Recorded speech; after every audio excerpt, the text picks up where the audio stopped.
inquiété. En avril 2014, le journal Le Monde annonce l'ouverture d'une première information judiciaire sur l'affaire Jeanne. Axel Lousteau appelle Frédéric Chatillon sur son portable, sans savoir qu'ils sont sur écoute. Fred, c'est Axel. Je viens d'avoir Marine, elle est un peu agacée. Elle est agacée à cause de quoi, je comprends pas, elle est au courant de tout depuis le début. On a intérêt à serrer les fesses, je vais te dire. Qu'est-ce que tu veux que je te dise? Médiatiquement et politiquement, c'est des trucs de par égaux. Tu vois, je me dis le chômeur des Nains-Beaumont, le retraité pied noir de Nice, il s'en bat les couilles. Depuis 2011, l'association Jeanne a engrangé près de 30 millions d'euros de chiffre d'affaires. À qui profite ce trésor de guerre? Au parti? À Marine Le Pen? Ou à ses puissants prestataires? Et surtout, y a-t-il eu enrichissement personnel grâce à de l'argent public? Frédéric Chatillon doit bientôt être jugé. Son train de vie va être scruté. Nous avons pu consulter les procès-verbaux de l'instruction. Les juges ont relevé un voyage à Punta Cana, 18 180 €, une montre, 12 200 €, le tout payé avec la carte bleue de Riwal.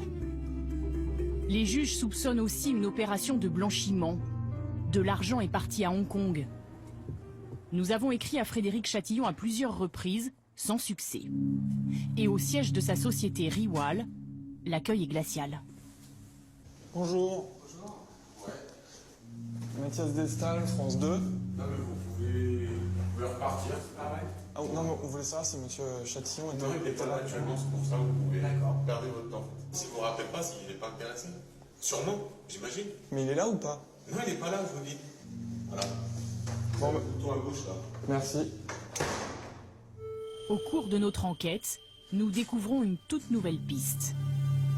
Axel Lousteau pourrait s'être enrichi personnellement avec l'argent du contribuable. Comment?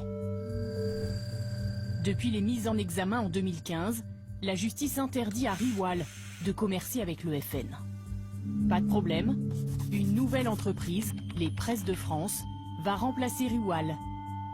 À sa tête, encore lui, Axel Lousteau. Pour la suite, petit exercice de mathématiques.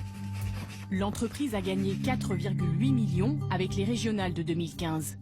Elle n'a versé qu'1,2 million aux imprimeurs. Problème, où sont passés les 3,6 millions restants? Accrochez-vous. Presse de France a reversé un peu moins d'1 million à la société financière Agos, créée par Axel Lousteau. Un autre million a été transféré à la financière de la Pépinière. Les deux sont actionnaires d'une troisième société, la SCI Lilou, appartenant à Axel Lousteau et sa femme. Le seul but de cette SCI, c'est ça. L'achat de ce pavillon dans les Hauts-de-Seine, payé 1,5 million d'euros, sans prêt. C'est d'ailleurs ce qui intrigue les enquêteurs, ainsi que le rôle des deux sociétés intermédiaires.